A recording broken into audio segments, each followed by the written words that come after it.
Assalamualaikum warahmatullahi wabarakatuh. Alhamdulillah wassalatu wassalamu ala rasulillah. La haula wa la quwata illa billah. Sahabat sekalian, kita berjumpa lagi di dalam program Cangkir Tasawuf Modern episode 218. Kita lanjutkan kajian kita masih seputar kehendak manusia, kaitannya dengan kehendak Allah. Ada free will, ada free choice. Di episode yang lalu kita sudah melakukan kajian itu juga selama beberapa episode yang masih terkait dengan kehendak itu. Kita sudah mendapatkan kesimpulan bahwa kehendak bebas itu hanya milik Allah Sang Pencipta saja. Dialah yang bebas berkehendak apapun dan realisasi dari kehendaknya itu juga tidak ada yang bisa membatasinya. Maka disebut sebagai free will. Tetapi pada manusia, kita juga sudah menyimpulkan dalam kajian yang lalu, manusia itu tidak memiliki free will. Karena manusia tidak memiliki kehendak yang sebebas-bebasnya dan tidak ada yang bisa membatasinya. Manusia tidak memiliki free will, tapi disebut sebagai free choice. Manusia hanya bisa memilih dari segala macam pilihan yang sudah ada di sekitarnya. Kita sudah mencontohkan di episode yang lalu, misalnya kita tidak bisa memilih lahir sebagai laki-laki atau perempuan, tidak bisa memilih lahir dari orang tua yang bukan ini yang itu saja, jangan lahir di Indonesia tapi lahir di luar negeri, di Eropa, di Amerika, di Timur Tengah, dimanapun, dan seterusnya. Kita memiliki keterbatasan di dalam merealisasikan kehendak kita. Lantas ada kawan kita yang mengatakan, loh yang dibatasi itu kan realisasinya, bukan kehendaknya. Kita bisa apa saja, berkehendak apa saja, tetapi memang belum tentu terrealisasi. Juga bukan kehendak kita pun sesungguhnya memiliki keterbatasan. Dikarenakan kehendak itu sudah terikat di dalam fisik atau spesifikasi kemanusiaan kita. Kalau badan kita sakit, maka kehendak kita akan mengalami distorsi kualitas. Kesadaran kita hilang, kita tidak bisa berkehendak. Bahkan ini kalau ditelisik lebih jauh sampai ke tingkat DNA kita, maka kehendak kita itu adalah berupa kode-kode genetik dari DNA yang sudah ada di dalam diri kita. Artinya di level kehendak pun sesungguhnya kita sudah memiliki keterbatasan. Apalagi kemudian dipraktekkan, direalisasikan, semakin mengalami keterbatasan. Kehendak kita bertabrakan dengan kondisi kemasyarakatan, sosial, politik, budaya, dan sebagainya. Dari kehendak yang sudah terbatas, direalisasikan semakin terbatas lagi. Maka sahabat sekalian, kalau kita coba simpulkan hierarkinya, Allah itulah yang memiliki free will, kehendak yang tidak ada batasnya, kekuasaan untuk merealisasikan juga tidak ada batasnya. Nah, sifat maha berkehendak itu sebagaimana sifat-sifat yang lain, sifat maha hidup, maha melihat, mendengar, mencipta, dan seterusnya, diturunkan, ya, diderivasikan kepada manusia dalam bentuk entitas yang namanya roh. Roh itulah yang membawa kehendak dari Allah Sang Maha Berkehendak yang tidak ada batasnya. Ketika terderivasi menjadi roh, maka lebih terbatas kehendaknya dibandingkan Allah. Nah, dari roh itu masuk ke fisik manusia, semakin terbatas lagi. Roh terderivasi menjadi jiwa manusia. Nah, di dalam jiwa manusia ini keterbatasannya dibatasi oleh berbagai macam spesifikasi desain, termasuk spesifikasi desain dari fisik kita. Jadi, kita sudah mendapatkan kesimpulan itu, detailnya silahkan dilihat di episode yang lalu. Hari ini progres lagi karena saya lihat di forum kita terjadi diskusi yang ramai terkait dengan kehendak manusia terhadap kehendak Allah dan kemudian kaitannya dengan takdir. Saya memang tidak bisa menjawab satu persatu di dalam forum karena keterbatasan waktu. Tetapi saya selalu membaca komentar dari kawan-kawan sekalian dan kemudian saya memilih salah satu dari tema atau topik yang sedang dibahas itu untuk dikaji di episode yang berikutnya. Jadi saya mohon maaf kalau kemudian ada yang mengatakan ini pasti tidak dijawab oleh Pak Agus ketika berkomentar atau bertanya dan seterusnya. Saya membacanya, tetapi memang saya tidak bisa menjawab satu persatu dan hari ini kita mengangkat salah satu dari tema yang paling ramai yang dibahas di dalam forum kita. Bagaimana kaitannya antara free will dengan free choice dengan takdir itu? Ada pertanyaan dari kawan kita di dalam forum yang mengatakan, kalau memang Al-Quran atau Islam, Allah sudah menetapkan takdir seseorang, berarti kita memang sebenarnya tidak memiliki pilihan apapun. Meskipun disebut sebagai free choice katanya, bukan free will ya, free choice, tetapi semua pilihan itu sudah ditakdirkan katanya. Sehingga ketika memilih ini ya sudah ditakdirkan, memilih yang itu juga sudah ditakdirkan, dan itu sudah ditetapkan di masa lalu. Kemudian lagi-lagi muncul pertanyaan, konsekuensi dari pilihan itu kenapa kita yang harus menanggungnya, padahal itu sudah ditetapkan sebelumnya. Oke, sahabat sekalian, mari kita melanjutkan kajian kita supaya mendapatkan klarifikasi dari sesuatu yang masih disebut atau dikira, diduga sangat ambigu ini. Al-Quran dengan sangat jelas menjelaskan hal itu. Selama ini kita mengira konsep takdir di dalam Islam itu bersifat linier. Linier itu artinya seperti deret angka misalnya. Setelah 1 pasti 2. Setelah 2 pasti 3, 4, 5, 6, 7, dan seterusnya. Atau sesuai seperti deret huruf misalnya. Setelah A pasti B, C, D, E, F, G, dan seterusnya. Kalau pemahaman kita seperti itu, maka memang kita lantas terjebak kepada bahwa penetapan takdir itu kita tidak memiliki pilihan.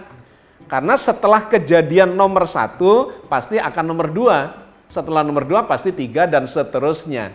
Ternyata bukan begitu yang diajarkan oleh Al-Quran.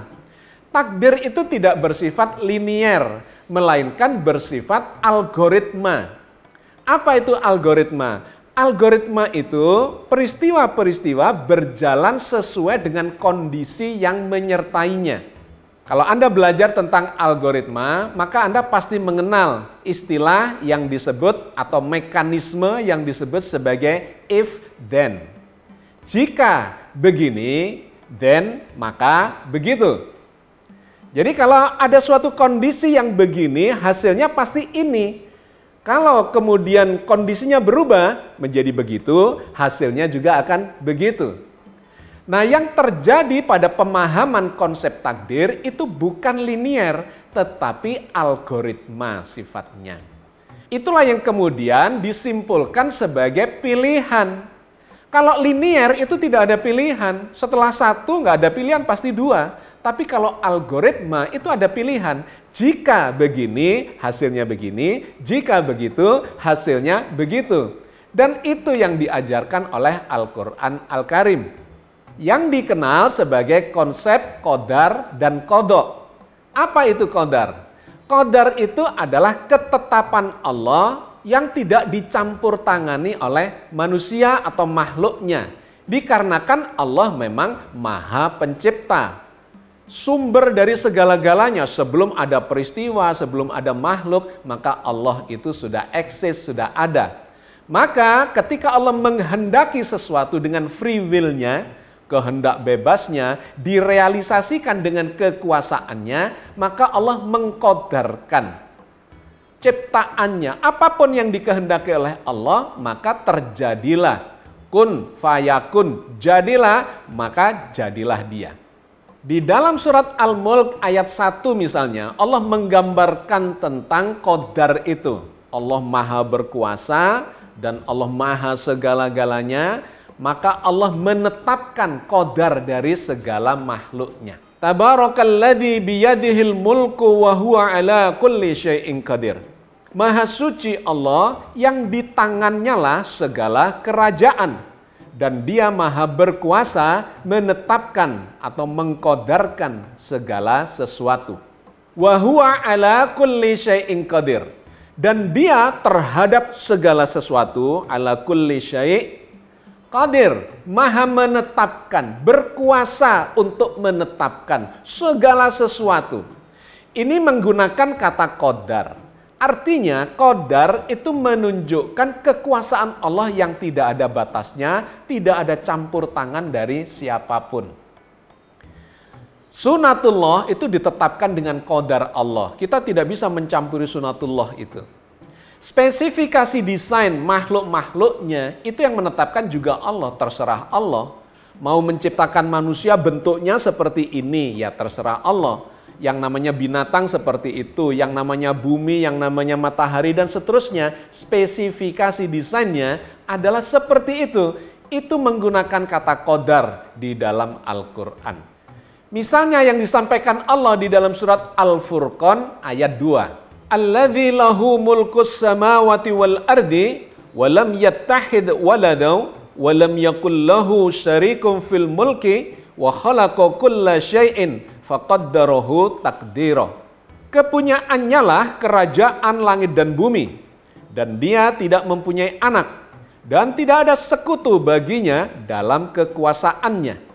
Dan dia telah menciptakan segala sesuatu, dan dia menetapkan ukuran-ukurannya atau spesifikasinya dengan serapi-rapinya. Perhatikanlah, ayat ini dimulai dengan alladzi lahu mulkus samawati wal ard. Dialah Allah yang menguasai segala atau kerajaan langit dan bumi itu. Tidak ada sekutu baginya, tidak diperanakkan dan seterusnya. Dan kemudian di bagian akhirnya dikatakan wa khalaqa kulla syai'in faqadarahu takdira.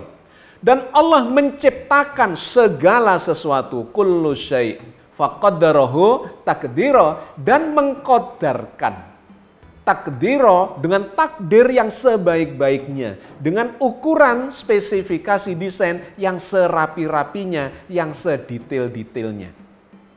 Jadi kita menangkap nih, nuansa kata qadar itu adalah ketetapan yang diberikan oleh Allah kepada makhluknya, di mana makhluk ini tidak bisa ikut campur. Tidak bisa campur tangan, mempengaruhi dan seterusnya terhadap ketetapan Allah itu. Tetapi Al-Quran mengatakan, menyampaikan, menginformasikan dalam banyak ayat bahwa ketetapan Allah itu bukan hanya qadar, tetapi ada yang disebut sebagai qada. Apa itu qada? Qada adalah ketetapan Allah yang berjalan seiring dengan proses. Jadi di awalnya Allah mengqadarkan ketetapan yang tidak ada yang bisa campur tangan. Tetapi seiring dengan berjalannya proses itu, Allah membuat ketetapan-ketetapan seiring dengan perjalanan waktu, seiring dengan peristiwa yang terjadi, seiring dengan situasi, kondisi, dan seterusnya. Berjalan seiring proses, Allah mengqadokkan, menetapkan hasil dari proses itu. Karena itu di dalam Al-Quran atau di dalam Islam, konsep tentang takdir itu bukan hanya soal qadar, tetapi adalah kombinasi qadar dengan qada itu. Misalnya soal kematian, itu digambarkan oleh Allah melalui qada, bukan qadar. Bahwa qadarnya manusia itu pasti mengalami kematian, iya. Tetapi kapan dia mati, bagaimana cara matinya, usia berapa, dan seterusnya, di mana tempatnya, dan seterusnya, itu ditentukan oleh Allah seiring atau dengan istilah qada. Misalnya di dalam surat Az-Zumar ayat 42. Allahu yatawaffal anfusa hina mautiha, wallati lam tamut fi manamiha, Fayumsikul lati qada 'alaihal mauta wa yursilul ukhra ila ajalim musamma. Inna fi dzalika laayatil liqaumi yatafakkarun. Allah memegang jiwa orang ketika matinya dan memegang jiwa orang yang belum mati di waktu tidurnya. Maka dia tahan jiwa orang yang telah dia tetapkan kematiannya dan dia melepaskan jiwa yang lain sampai waktu yang ditetapkan. Sesungguhnya pada yang demikian itu terdapat tanda-tanda kekuasaan Allah bagi kaum yang berfikir. Digambarkan oleh ayat ini bahwa Allah itu memegang, istilahnya memegang jiwa manusia pada saat mati atau pada saat tidur. Ini kajian yang menarik tentang analogi mati dan tidur itu. Tetapi kita tidak akan mendetailkan dalam kesempatan kali ini. Poin pentingnya adalah Allah berkuasa memegang jiwa orang yang mati dan orang yang belum mati di waktu tidurnya. Ketika orang itu mati, maka jiwanya ditahan oleh Allah. Tapi orang yang tidur dikembalikan pada saat dia bangun sehingga dia hidup kembali dari matinya semalaman atau tidurnya semalaman. Lantas di bagian berikutnya itu ada kalimat fayumsikul lati qada 'alaihal mauta. Maka Allah menahan jiwa orang-orang yang telah ditetapkan kematiannya. Nah, itu menggunakan kata qada. Jadi proses peristiwa sudah berlangsung. Kemudian sambil berjalan itu Allah menetapkan, mengkodokkan. Fayumsikul lati qada 'alaihal mauta. Allah menahan jiwa orang-orang yang telah ditetapkan kematiannya seiring dengan proses itu. Ketabrak misalnya, bunuh diri, maka dilarang bunuh diri karena bunuh diri itu bisa mati sungguhan. Artinya bunuh diri itu dipengaruhi oleh proses. Orang sakit yang parah tidak teratasi secara medis dan seterusnya, maka terjadilah sebuah proses menuju pada kematiannya dan kemudian Allah mengkodokkan bahwa orang yang sudah dikodarkan pasti mengalami kematian, lantas dikodokkan datanglah kematiannya pada hari ini, jam sekian, menit sekian, tempatnya di situ, disebabkan oleh berbagai macam peristiwa yang memunculkan penyebab datangnya kematian itu baginya. Jadi kita mendapatkan gambarannya, konsep tentang qadar dan qada itu. Bahwa qadar itu terkait dengan spesifikasi desain, terkait dengan aturan main, dengan sunatullah. Tetapi dalam proses itu Allah bukan melepaskan proses itu, tetapi senantiasa terlibat di dalam proses dan diantaranya kemudian mengkodokkan hasil dari proses itu. Misalnya datangnya kematian.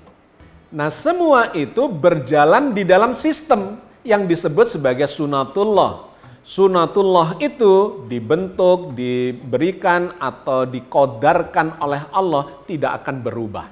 Allah menciptakan sistem di alam semesta ini di seluruh penjurunya tidak akan berubah sampai dilenyapkan kembali.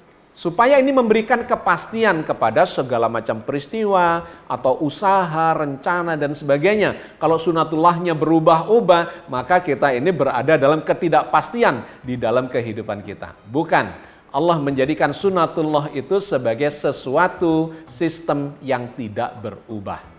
Allah berfirman di dalam surat Fat ayat 23. Sunnatullahil lati qad khalat min qabl walan tajida li sunnatillahi tabdila. Sebagai suatu sunatullah yang telah berlaku sejak dahulu kala, kamu sekali-kali tidak akan menemukan perubahan bagi sunatullah itu.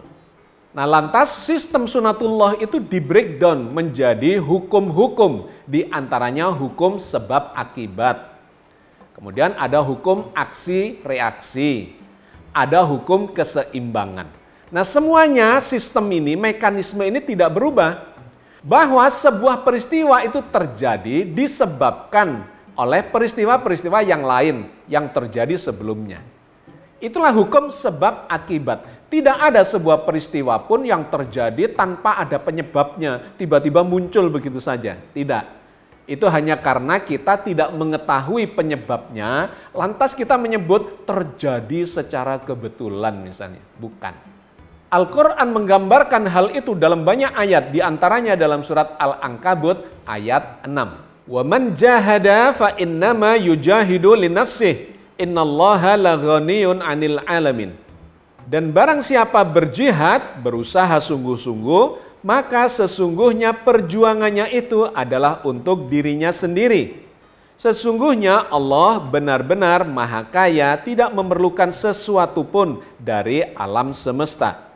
Dengan kata lain, kalau kita menginginkan sebuah akibat yang baik, ya kita harus melakukan perjuangan sebagai penyebab untuk mendapatkan kebaikan itu, kemanfaatan itu, kesuksesan, kemenangan. Karena semuanya ini mengikuti sunatullah, ada hukum sebab akibat yang tidak akan salah terjadi.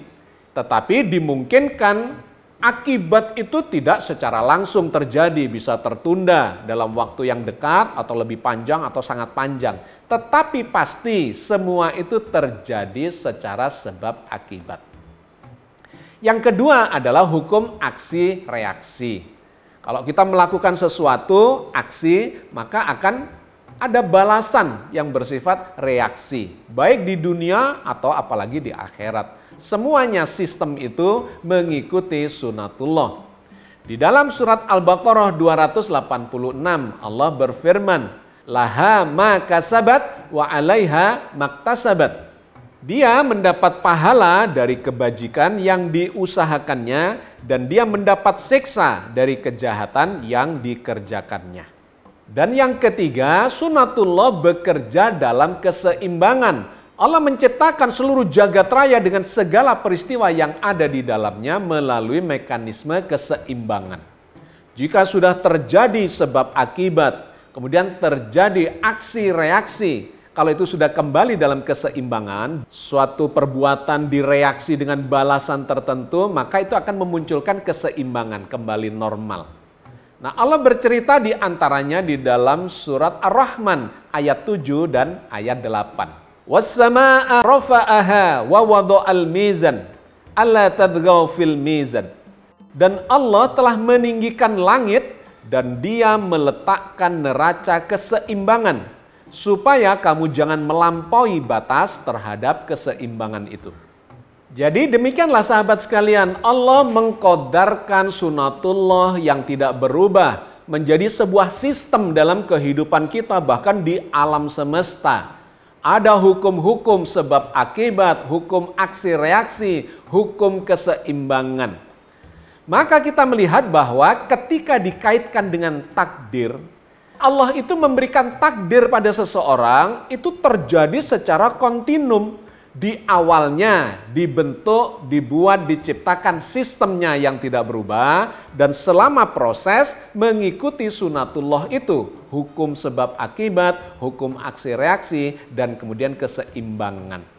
Sehingga kalau ini dikaitkan dengan kehendak tadi, kehendak bebas, apakah manusia itu sesungguhnya sudah ditetapkan takdirnya? Ia dikodarkan dalam arti spesifikasi desainnya. Dibuatlah cetak birunya di dalam sampai di DNA-nya, di genetikanya. Di mana itu akan membatasi menjadi spesifikasi desain dari apa yang kita lakukan dalam kehidupan kita.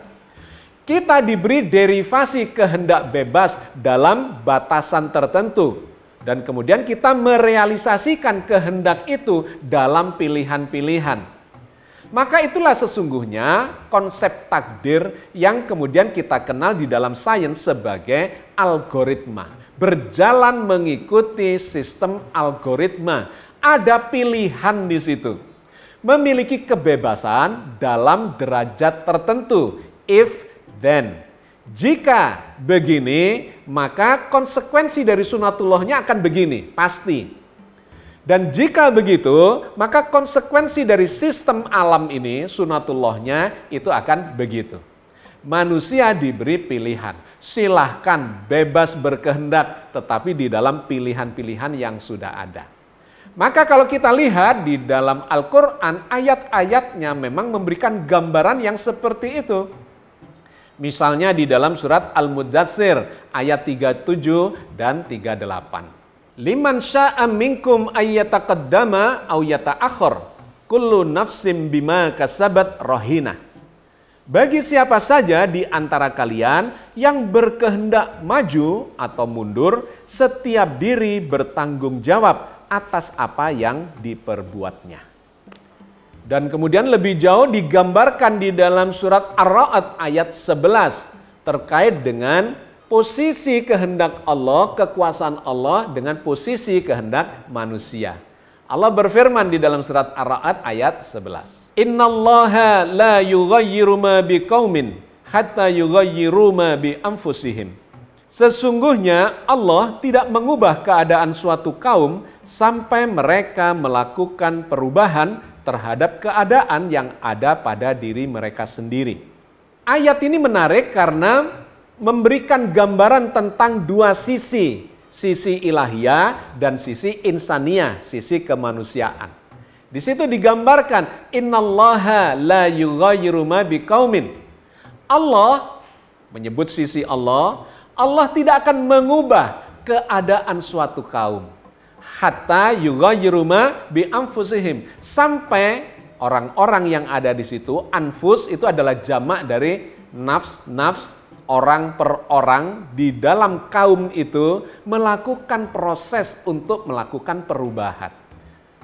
Jadi kalau ditanya siapa yang akan memberikan perubahan itu atau mengubah dan tidak mengubah, maka jawabannya adalah Allah yang berkuasa untuk mengubah dan tidak mengubah. Tetapi siapa yang diwajibkan untuk melakukan proses supaya terjadi perubahan? Manusia diberi peluang, diberi kesempatan, diberi pilihan di dalam sistem sunatullah itu untuk mengubah kondisinya hari ini. Hari ini takdirnya sakit misalnya, akibat dari penyebab-penyebab yang lalu, sakit. Apakah dia bisa mengubah kondisi sakit itu atau takdir sakit itu menjadi sehat? Tentu saja bisa. Ada sunatullahnya, ada hukumnya, ada tata cara dan mekanismenya.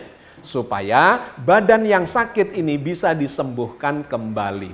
Itulah proses, itulah qadha. Allah kemudian menetapkan dari proses yang terjadi itu, dia pantasnya sembuh. Karena sudah mengikuti tata cara, mengikuti sunatullah yang dikodarkan oleh Allah.